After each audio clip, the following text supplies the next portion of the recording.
واحد.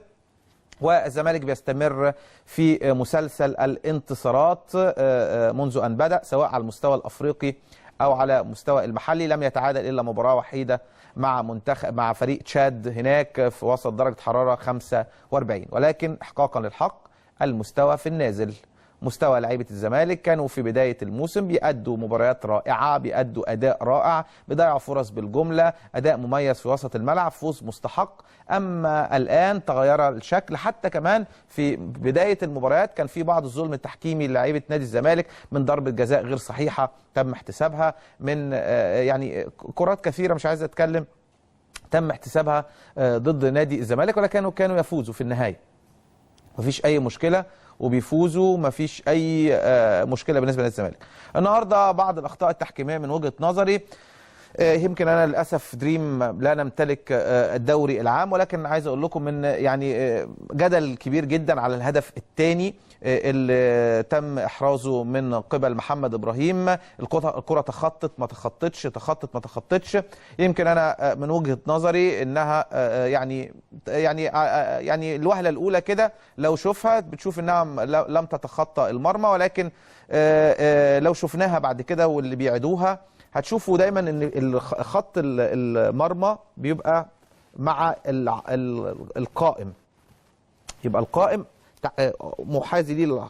اما نزلت على الخط ولفت لجوه عماد السيد بيطلعها، وهو بيطلعها كده راحت معديه على القائم، يعني الكاميرا عدت على القائم. لو عدت على القائم تبقى جوه خلاص، يعني احقاقا للحق تبقى دخلت بعد ما نزلت على اخر الخط، وده دخلت باكملها. لكن هل احد يؤكد انها جت او ما جتش؟ لا يستطيع احد ان يؤكد ذلك. ولكن في بعض الاخطاء التحكيميه، بعض الاوفسايدات لم تكن اوفسايد، واعتقد من وجهه نظري هناك ضربه جزاء صحيحه طبعا طلائع الجيش على احمد الشناوي. احمد الشناوي اللي تألق في هذه المباراه، ولكن في كره من وجهه نظري يعني ضربه جزاء على احمد الشناوي عندما خرج ليضرب الكره بالبوكس، وكان رجله او ركبته امامه، وخد اللاعب الافريقي ووقع اللاعب الافريقي. من وجهه نظري دي انا شفتها انها ضربه جزاء، لكن في النهايه الزمالك بيفوز، في النهايه الزمالك بيتصدر، في النهاية الزمالك بيكمل الانتصارات. لكن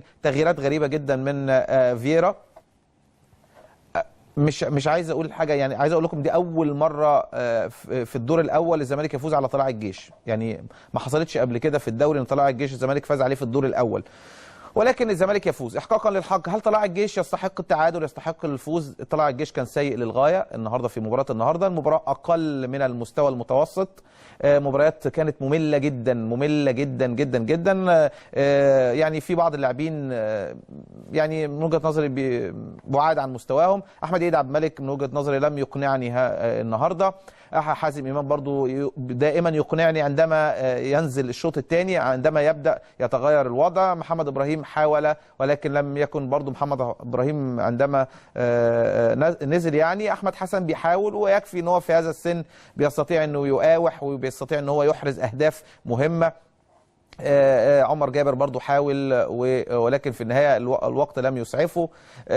يعني من وجهة نظري أنا بشوف أن صلاح سليمان أبرز لاعبي نادي الزمالك من وجهة نظري.